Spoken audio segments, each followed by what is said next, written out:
Digo yo, así que disfruten de Roberto y después sigo yo. Cualquier cosa estoy acá, Roberto. Ok, bueno, buenas tardes. Voy a dar una charla que para muchos les resulta odioso, digamos, un poquito el nombre. Todos nos gusta ver los videos, nos gusta ver los cálculos, cómo llegar, cómo hacer una ureteroscopía, cómo romperlo con el láser. Pero bueno, me tocó a mí el tema de cómo ayudamos a nuestros pacientes con la lapicera y con un poquito de sapiencia. En la parte de cosas he tratado de ser, digamos, lo más práctico posible para que ustedes se puedan llevar el concepto de que no puede dejar de conocer un poquito el urólogo. Después ustedes, muchos irán al interior, otros irán a hospitales generales, podrán trabajar en forma interdisciplinaria con el área clínica, con los nefrólogos y tratarán de patear un poquito esta parte que es de cómo ayudamos nosotros a los pacientes que padecen de litiasis. En la parte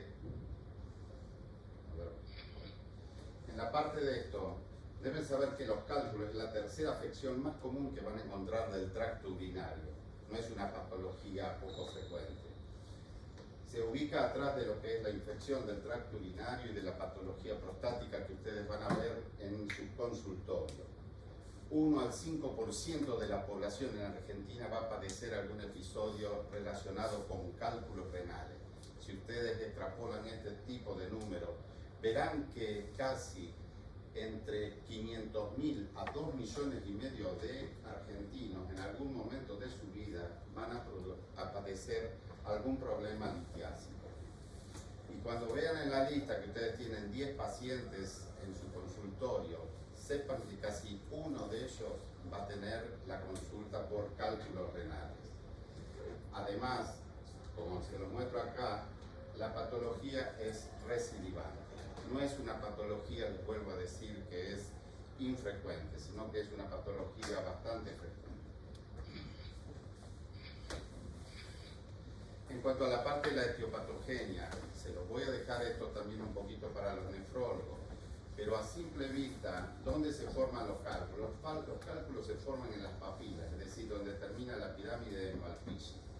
A nivel de los glomérulos, ustedes recuerden que está la asa de Henle, está la parte del túbulo contorneado proximal y distal, y es ahí donde se producen los intercambios de los distintos electrolitos que dan un poco la formación y el padecimiento para comenzar a tener microcristales que están en los túbulos, que luego pasan a los túbulos colectores. Estos se van haciendo oposición entre ellos y asociado a veces a una matriz orgánica se va a formar el cálculo que muchas veces se quiebra y pasa de lo que es la corteza renal a la parte de lo que es la vía excretora.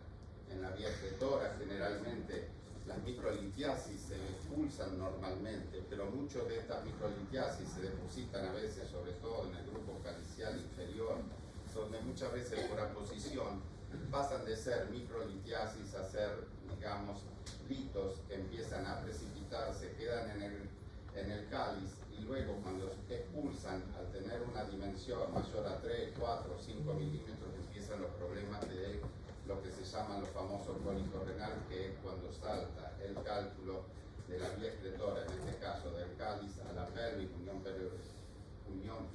piel-ureteral, y luego todo el viaje que tiene en el uréter, que va a ser el famoso desencadenante que van a ver ustedes en la guardia, como es el cólico renal. Siempre para todas estas cosas existe, digamos, en el riñón constantes de solubilidad y constantes de formación.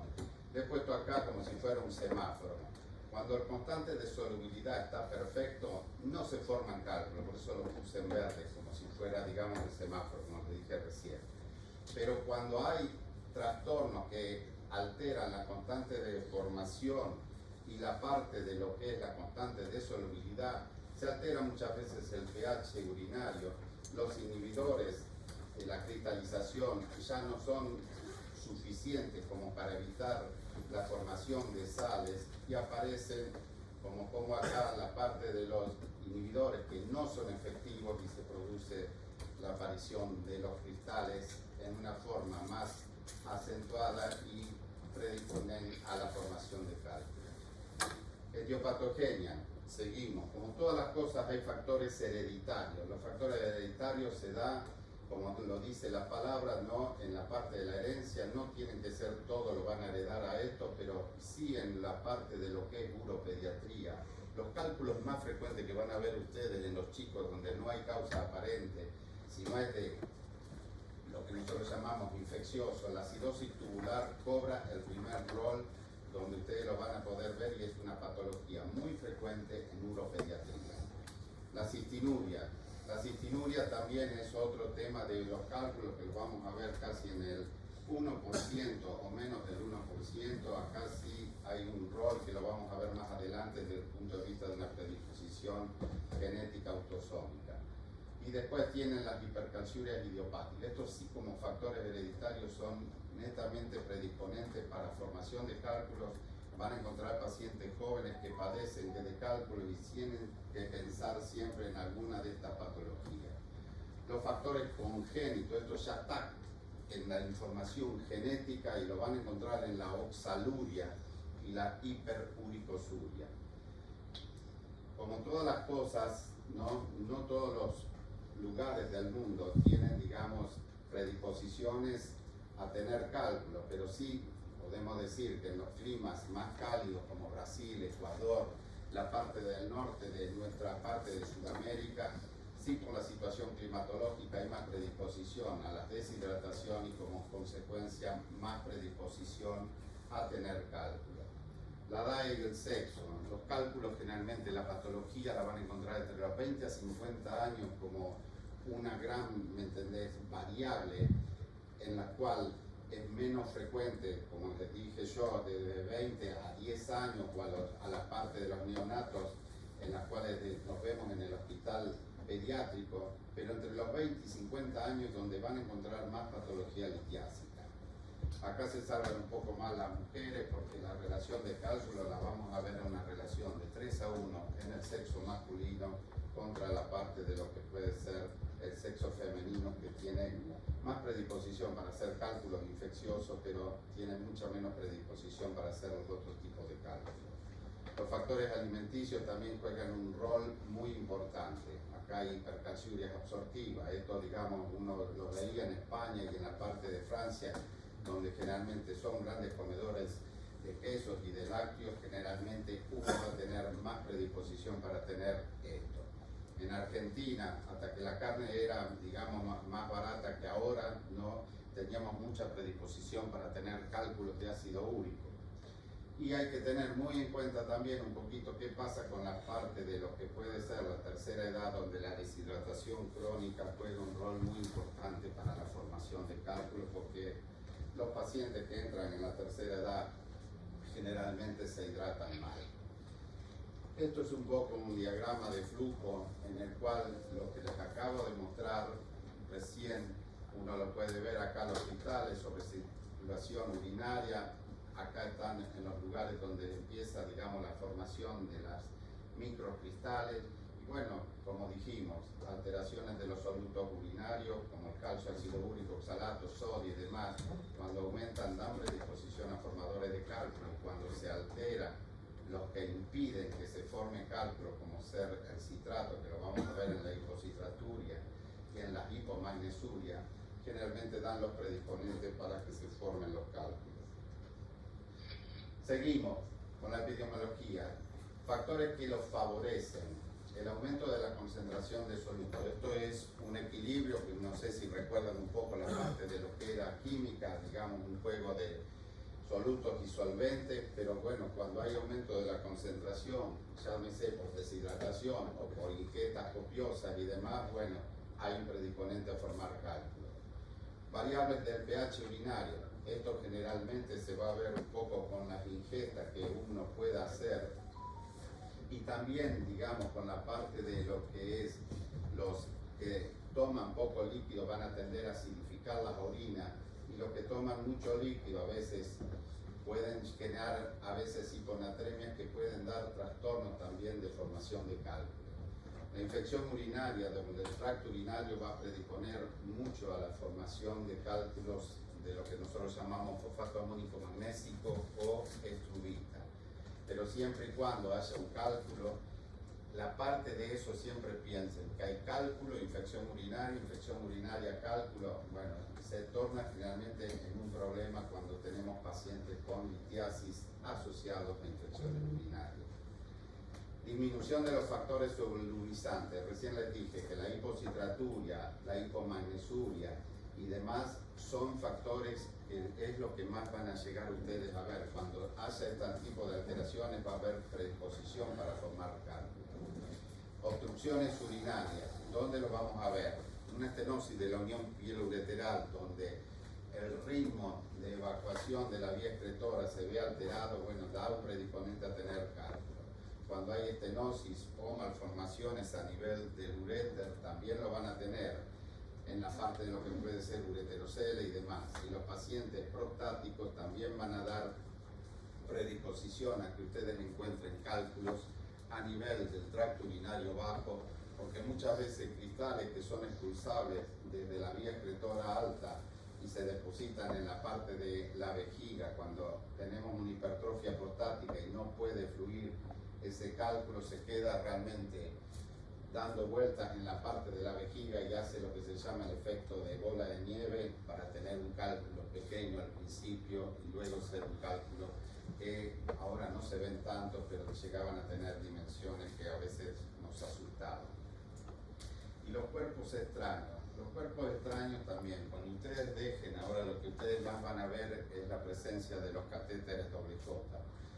Hay distintos tipos de catéteres doble J, ¿no? Algunos de los que nosotros llamamos de corta duración, de mediana duración o de larga duración, pero cuando salen, digamos, es como las sondas vesicales también que pueden ver, pacientes que ingresan con sondas vesicales que hace 2 o 3 meses que realmente no han sido cambiadas, cuando tanto el catéter doble J o una sonda vesical, cuando pierde ese baño desilástico, se transforma en un cuerpo extraño y probablemente ustedes han encontrado ya algún doble J que estaba calcificado.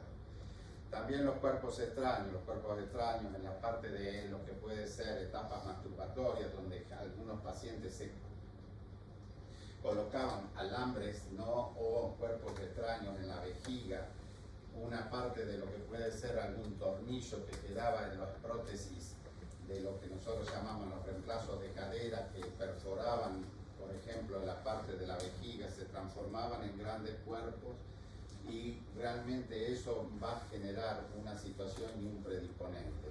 También deben saber, si ustedes están haciendo cirugía, que cuando se corta un alambre guía o cuando uno pierde, digamos, parte de lo que puede ser restos de cuarzo del láser, o puede romper también la parte de algún catéter que se les corta, bueno, recuerden que los cuerpos extraños son formadores de cálculo. Esta es una parte de un diagrama sectorial que no lo pueden olvidar. La parte de lo que puede ser en Argentina, el 75% de los cálculos que ustedes van a encontrar son cálcicos. Hay un 15% acá en la Argentina, porque antes éramos realmente rotulados como que comíamos más carne que el resto de toda Sudamérica, teníamos más predisposiciones a tener cálculos de ácido úrico. A veces los compensan, por ejemplo, a los españoles porque son grandes comedores de mariscos y bueno, y eso también da un gran predisponente junto con la parte de los chacinados. En la parte del 14% generalmente son los de fosfato amónico magnésico, que son los que van más relacionados con las mujeres por tener más predisposición a tener infecciones urinarias. Y ese 14% también, que no es poco, sí se ve también en la parte de los chicos. Cuando hay infecciones urinarias en los mienomeningocele, en los pacientes que se autocateterizan permanentemente de pequeños, como ser las infecciones en pediatría, dan predisponentes para tener cálculo de fosfato amónico magnésico. Y se lo puse acá la cistina. Para mi gusto 1% es demasiado, por lo menos para la Argentina. Nosotros los estamos viendo en el 0.3, 0.4 de todas las litiasis que nosotros encontramos. Oxalato cálcico, ya les dije que el 75% de los cálculos que nosotros vamos a ver son de calcio. Se llaman, y nosotros tenemos una marca que se decía Radiopaco.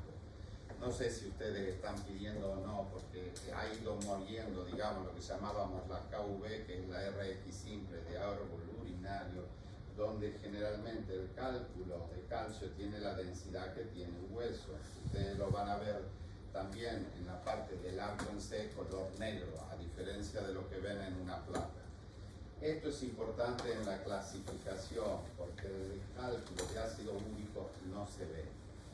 En estos momentos que todos pedimos la TC o la urotomografía, los cálculos han pasado a ser todo radiopaco, porque el cálculo de ácido úrico se veía solamente en la ecografía, no lo encontrábamos en la placa simple de árbol urinario, y sí lo encontramos nuevamente en la tomografía. Ustedes me preguntarán, pero doctor, el tomógrafo también emite rayos X, pero es la forma como entran los rayos. Ustedes saben que para recibir una placa simple de árbol urinario, los rayos entran en antero-posterior. ¿Me van siguiendo hasta ahí? Lo ven en antero-posterior. Ese es el punto. Los tomógrafos son hoy helicoidales. La emisión de los rayos es como si fuera, digamos, una hélice. Y prácticamente los de ácido úrico los van a ver como si fueran de calcio. Ustedes se llevan el paciente, van al arco en C y no lo encuentran. ¿Por qué? Porque la emisión de rayos X es en antero-posterior. Tengan un poco de cuidado en esas cosas, por lo menos los que van a hacer más en urología o litiasis, porque son pequeñas trampas que ustedes dicen, bueno, lo expulsó, no tiene más cálculo, y la verdad que tiene un cálculo coraliforme que ustedes no lo ven en el arco en C, salvo que ustedes instilen sustancia de contraste y van a ver las famosas, digamos, imágenes en negativo. Disculpen que les doy, pero se los doy con una orientación urológica al tema. El 95% del calcio acá que filtra el riñón, ustedes recuerden, ¿cuánto filtra un riñón? Los riñones filtran entre 180 a 200 litros de sangre por día, sacando todo lo que es como si fuera un efecto de lo que nosotros llamamos de unos filtros que tiene la pileta. Generalmente en un paciente de 80 kilos, donde va a tener este hombre una volemia entre 6 y 7 litros, bueno, cada riñón va a tener que filtrar entre 180 a 200 litros de sangre, pero el 95% del calcio se vuelve a reabsorber también. Menos del 2% se excreta por la orina. Son puntos para discutir con los nefrólogos, pero esta parte que yo les resalté acá más grande es lo que ustedes no pueden dejar de saber. Después, si ustedes me dicen, bueno, la hipercalciuria, ¿cómo puede ir acompañada? ¿Con normocalcemia, con hipercalcemia? Bueno, se lo puedo dejar para los que quieran investigar un poquito más, pero es un enfoque más para manejo interdisciplinario con el nefrólogo, pero ustedes esta parte no la pueden obviar. Después, por ejemplo, los que tienen diatis cigotosa, a veces empiezan formando un cálculo de ácido úrico, pero luego por aposición se suman los cálculos de calcio. Bueno, también tienen que saberlo, pero esta tienen que saberla. La parte de los oxalatos de calcio, bueno, acá se los muestro también, como ustedes podrán encontrar, digamos, en su parte de su investigación, en Google, en inteligencia artificial, en lo que sea. No se olviden que ahora los pacientes son los que nos toman exámenes a nosotros. Los pacientes se sienten y usted no sabe que esto está producido así, que así tienen que tener un manejo mínimo de la situación, a pesar de que sé que es un tema que a nadie le gusta aprender. Ácido úrico, ustedes tienen, ya les dije, va relacionado con la carne, va relacionado con la parte de los mariscos, va relacionado con la parte de los embutidos. Si ustedes también saben, cuando a veces le dicen, ¿puedo comer pescado? Sí, probablemente, digamos, una molleja tiene 1000 de carga purínica, que son las vísceras lo que más carga purínica tiene, y un pescado blanco tendrá 300, 400 de carga purínica. Por eso las carnes blancas de los pescados van más de la mano para ayudar a los que tienen ácido úrico. pero no así el marisco. El marisco tiene mucha carga purínica. Pueden comprar el marisco barato y choto que es el canicama. Bueno, eso sí, es pescado blanco que está aromatizado con sabor a la parte de lo que puede ser centollo o langostino, pero es pescado blanco. Entonces, bueno, eso se lo pueden permitir comer, no así que se den una panzada de marisco. En la parte de lo que puede ser el pH ácido, va de la mano también con los que tienen ácido úrico. Entonces, a estos pacientes hay que exigirles que tomen mucho más líquido y probablemente con algunas pastillas que encontraremos ahí podremos ayudarlos para que puedan, digamos, mejorar su pH urinario. Ya les dije que este cálculo es radiolúcido porque es orgánico puro. En la emisión de rayos X en antero-posterior, una placa simple no los detecta. No lo va a detectar a veces probablemente el arco IC, sí lo va a detectar el tomógrafo helicoidal. Esto también tienen que saberlo por la parte del rol de urólogo. Si ustedes dicen, doctor, tengo un cálculo renal, me dijo que tenía un cólico, yo no le encuentro nada. Bueno, la placa simple es engañosa, es barata, es efectiva porque todos no van a estar en lugares de alta, digamos así, niveles donde encuentren, digamos, imagenología de alta sensibilidad. Por eso, para los que no lo tienen, una RX simple asociada a una buena ecografía les puede ayudar para encontrar un cálculo en una forma barata. El fosfato amónico magnésico, ya les dije que era un poquito más común en la parte de las mujeres porque van más relacionados con las infecciones urinarias. Es el 10% de los cálculos que ustedes van a encontrar. Generalmente vamos a encontrar un locultivo positivo a qué germen. ¿Lo conocen ustedes? El Proteus. El Proteus es el formador de cálculos por excelencia. Después están toda la parte de la pseudomonas, la Klebsiella y demás, pero todos estos gérmenes tienen capacidad de doblar la urea y producen los cálculos de fosfato amónico magnésico. Cuando no son tratados con antibióticos, estos cálculos crecen de una forma muy acelerada y terminan con los famosos cálculos coraliformes que ustedes van a encontrar, como si encontrar a una mujer un cálculo que mide 10 centímetros. Bueno, estos son los grandes cálculos y los que más van de la mano con los cálculos de gran tamaño y son de rápida aparición si uno no, digamos, se pone las pilas con las infecciones del tracto urinario. Cistina, ya les dije que para mí el 1% es demasiado. Generalmente tienen, digamos, es un trastorno con un aminoácido que se llama cistina. Es autosómico recesivo, es decir, es muy poco de cosas porque realmente no es un gen, por suerte, que sea dominante. Pero créanme que el que los padece, ustedes le pueden sacar un cálculo coraliforme y a los 100 días les piden una tomografía de control y tienen otro cálculo coraliforme. La cistinuria es una desgracia para el que lo padece. Generalmente yo tengo madres que vienen con sus hijos y generalmente en algún momento de la vida los 5 hijos, los 5 tienen cistina. La verdad que se transforma en un calvario. Generalmente antes, cuando no se trataba mucho los cálculos, se sacaban porque eran cálculos coraliformes de 10, 12 centímetros, los pacientes quedaban monorrenos, después anéfricos y después venía la muerte. Eran chicos que vivían 18, 20 años y después generalmente terminaban muy mal. Ahora la parte de los requerimientos de las pruebas terapéuticas que han pasado en la litiasis, bueno, son pacientes que generalmente son crónicos, pero son tratables y con la ayuda de algunas drogas que mencionaremos más tarde nos han permitido que estos pacientes tengan una sobrevida. La cistina ya les dije que es un aminoácido, acá el origen es el metabolismo de la metionina, tiene el coso y tiende a precipitar en una orina ácida. A estos pacientes hay que insistirles que acá se les recomienda que pongan un despertador y cada 2 horas que tengan de sueño deben ingerir un vaso de agua porque la patología, créanme, que es tremenda. Esta es otra imagen que deben marcarse a fuego en su retina. Estos son los cálculos que van a encontrar. Este ya les dije 75%, los cálculos de ácido úrico tienen generalmente un color más amarillento, tirando a amarillento naranja. Estos son los de ácido úrico. Estos son los cálculos de estruvita que vemos en la parte de la litiasis coraliforme.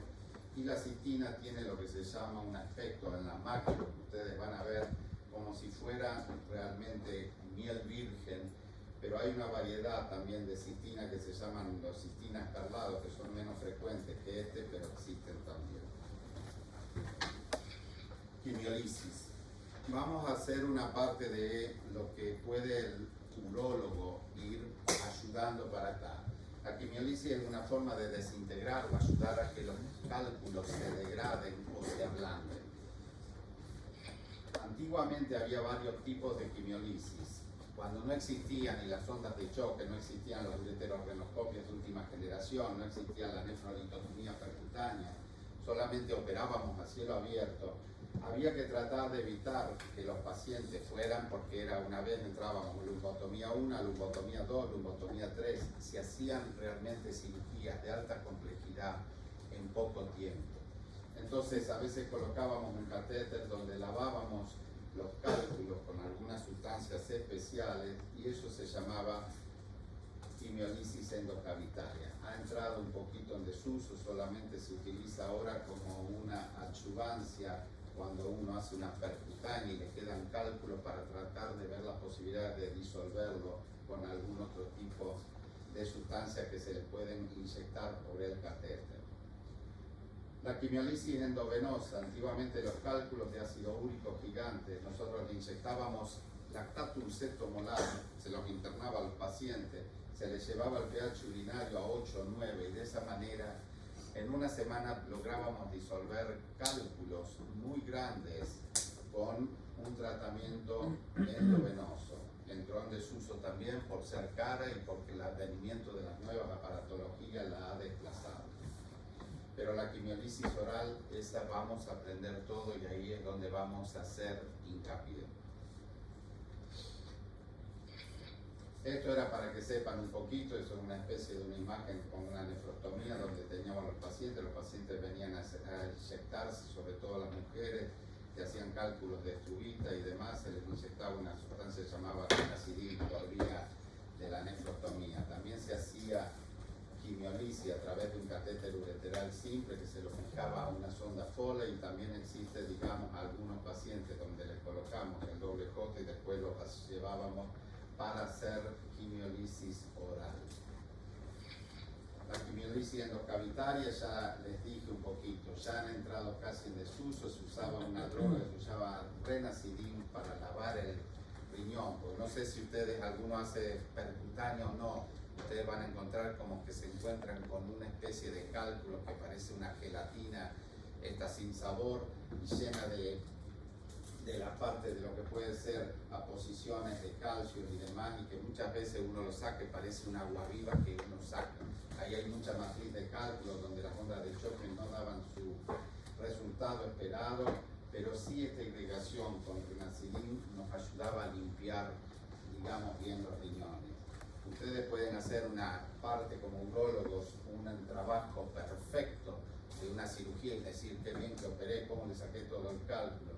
Pero cuando está curada una mujer que tenía, digamos, próstata, cuando ustedes tengan 2 urocultivos seriados negativos, de lo contrario, si ustedes no logran esterilizar la orina, en 3, 4 o 5 meses volverán a tener la paciente nuevamente con cálculo. La quimiolisis endovenosa ya les dije que se hacía con lactatum cetomolar, se los internaba a los pacientes, ya han entrado en desuso, pero bueno, creo que hacia la práctica saben que existía. Vamos a lo que ustedes no pueden dejar de aprender. La hidratación oral es fundamental. Enseñarle y darle escuela que los pacientes que tienen cálculos deben hacer una hidratación adecuada. También se los va a poder ayudar con lo que más ustedes conocen, que es el Urokit del comercio o el citrato de potasio. Había una parte que yo viví mucho tiempo en España, acá no llegó nunca, pero se llamaba aceto hidroxámico, que esto era para las mujeres que no hacían o no lográbamos esterilizarles las orinas, se utilizaba también como vía oral. Ahora lo vamos a volver a ver. El aumento del solvente, como lo puse acá, en algo químico, disminuye el riesgo de las precipitaciones de los cálculos, que así el agua es un aliado que ustedes van a tener. Ustedes pueden decirle, mire, usted tiene que tomar más líquido. Bueno, aclaren también, porque todos se creen que tomar líquido es después tomar cerveza o tomar cualquier alcohol, pero no es así. El agua es el aliado, este no es el aliado. Deben saber también a quién le indican la parte de la hidratación.